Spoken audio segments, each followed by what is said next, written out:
Pemirsa, pembatasan sosial berskala besar PSBB transisi di Jakarta berakhir Rabu kemarin. Gubernur DKI Jakarta Anies Baswedan menarik rem darurat Jakarta PSBB total. Kita segera bergabung dengan Wakil Gubernur DKI Jakarta Bapak Ahmad Riza Patria. Assalamualaikum Pak Ahmad Riza Patria, selamat siang Pak, sehat Pak? Selamat siang, Assalamualaikum, salam sehat semuanya.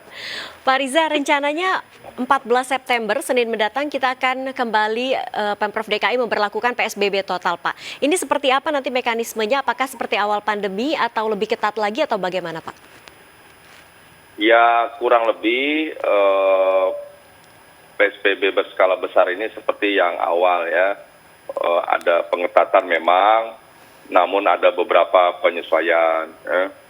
Di antara penyesuaiannya adalah bagi rumah ibadah yang dulu di masa pandemi awal ditutup semuanya, sekarang rumah ibadah dapat dibuka, kecuali rumah ibadah raya kami menyebutnya. Apa yang dimaksud rumah ibadah raya?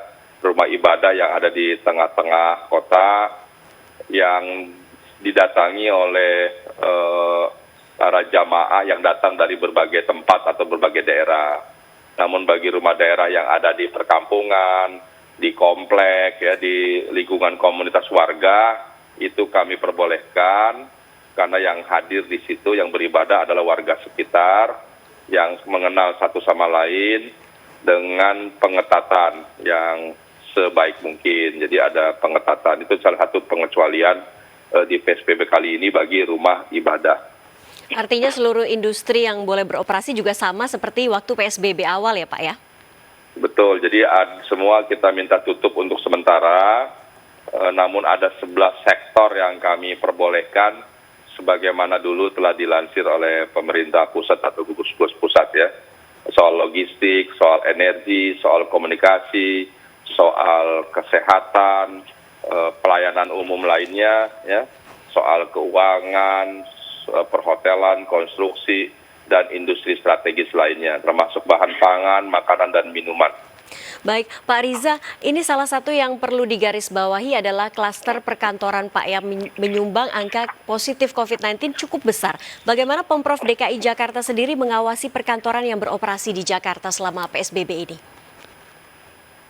Jadi memang klaster kalau melihat data yang ada, ya, penyebaran itu terbanyak ada di tempat-tempat rumah sakit, di puskesmas, kemudian disusul di perkantoran, ada di PMI, di pasar ya, baru lain-lain termasuk transportasi umum di akhir-akhir. Nah, terkait dengan perkantoran, memang belakangan ada peningkatan yang cukup signifikan penyebaran di klaster perkantoran. Kenapa? Karena semakin ke sini kantor semakin normal, semakin banyak. Sekalipun kami sejak awal sudah minta ada pembatasan 50%, kemudian menggunakan masker, kami minta disiapkan secara rutin berkala, dibersihkan, disinfektan, kemudian kami minta juga ada termogan atau pengecekan suhu, ada wastafel dan lain sebagainya, bahkan kami minta diatur jam masuk kantor, jam istirahat, jam pulang secara bergantian atau shift, bahkan kami minta di setiap perkantoran juga pimpinan atau owner kantor, pemilik agar meminta sedapat mungkin pekerjaan kalau dapat dilakukan di rumah, dikerjakan di rumah. Ada beberapa yang memang memahami mengerti, kalau pimpinannya mengerti, dia bahkan kurang dari 50%, bahkan cuma 25% yang bekerja, selebihnya dia minta dikerja di kantor, di rumah. Kemudian kami juga sudah meminta setiap gugus tugas atau di perkantoran, unit kegiatan di perkantoran, kami minta membuat gugus tugas atau satgas, atau kader COVID di perkantoran untuk memastikan bahwa seluruh karyawan atau pegawai di kantor mematuhi taat pada protokol COVID. Jadi berbagai upaya kami lakukan. Selain kami juga menghadirkan aparat sebanyak mungkin yang terus melakukan supervisi dan monitoring. Namun demikian di perkantoran, karena mungkin sesama kantor sejawat yang sudah mengenal tidak hanya 1-2 tahun, mungkin belasan bahkan puluhan tahun, itu ada diskusi, ada dialog di kantor, apalagi di Jakarta, mohon maaf, harga sewa kantor mahal, umumnya perkantoran-perkantoran itu ruangnya kecil, dan juga di gedung-gedung tinggi yang tidak ada jendelanya atau tertutup dengan air conditioner ya, atau AC, ini juga sangat membahayakan. dan tidak jarang itu melepas masker ketika pergi dari rumah menggunakan masker sampai kantor, kadang-kadang lepas, dibuka dalam diskusi, dalam rapat, nanti kalau keluar baru dipakai. Ini juga salah satu penyebab penyebaran tingginya di perkantoran. Untuk itu kami mengambil kebijakan karena angkanya semakin meningkat, maka Pak Gubernur kemarin setelah memimpin rapat dengan jajaran di internal kami, kemudian disusul dengan Forkopimda, akhirnya Pak Gubernur memutuskan bahwa kita akan melakukan emergency break dengan kembali ke masa PSBB sebelumnya. Baik, Pak Wagub, terakhir pertanyaan saya, melonjaknya kasus COVID-19 di ibu kota ini berdampak pada daya tampung TPU khusus COVID-19 di Pondok Ranggun, Jakarta Timur yang tersisa hanya 1.100 lubang makam atau hanya mampu menampung prediksinya hingga Oktober, Pak. Apakah Pemprov DKI sudah menyiapkan lahan makam baru khusus COVID-19 atau bagaimana, Pak? Terkait berbagai fasilitas dan kapasitas, Pemprov DKI sudah mengantisipasi ya, termasuk tempat tidur, termasuk ruang ICU, obat-obatan, tenaga kesehatan juga kami sudah melakukan rekrut baru-baru ini 1.174.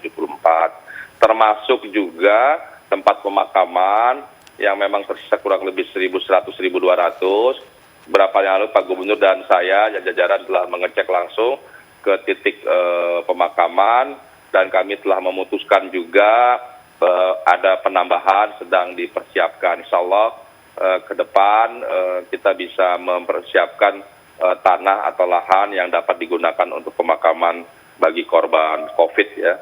Juga kami terus meningkatkan jumlah tempat tidur, jumlah ruang ICU, jumlah tenaga dan berbagainya. Namun demikian, secepat atau sebanyak apapun fasilitas yang kami sediakan dan kami siapkan, jauh yang lebih penting adalah bagaimana cara kita menekan angka penyebaran ya. Memang kami bersyukur di DKI Jakarta termasuk provinsi yang terbaik ya dalam rangka penanganan, dibuktikan dengan angka kesembuhannya terus meningkat, sudah mencapai 78,2% dan angka kematiannya terus menurun, sudah mencapai 2,7%. Namun akibat testing yang banyak kami lakukan, maka kami banyak menemukan penyebaran yang terus meningkat sudah di angka rata-rata 1.000 dalam beberapa hari belakangan ini. Untuk itu kami dengan terpaksa melakukan emergency break, diharapkan selain kami memberikan layanan pencegahan dan penanganan sebaik mungkin supaya angka kesembuhan meningkat, angka kematian menurun, kami berharap angka penyebaran juga bisa menurun. Baik, terima kasih atas waktunya Pak Ahmad Riza Patria. Semoga Jakarta segera bangkit melawan COVID-19. Sehat selalu Pak, selamat beraktivitas kembali.